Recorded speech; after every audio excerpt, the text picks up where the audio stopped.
Hey everybody, this is a real quick video in case you have Huawei Freebuds Lite wireless Bluetooth earbuds and you need to do a hard reset to the factory default settings on them. Now you're going to want to do this for one of two reasons. The first one is troubleshooting.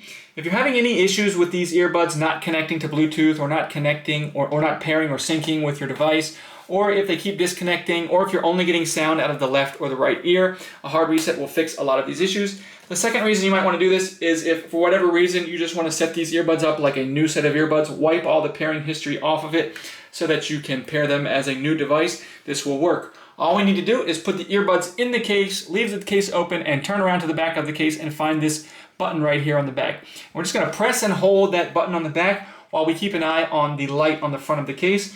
And we're just going to hold it for at least 10 seconds. And after 10 seconds, the status indicator on the front of the case will flash, indicating that the reset is complete. You can release this button, take your earbuds out, and pair them as though pairing a new set of earbuds.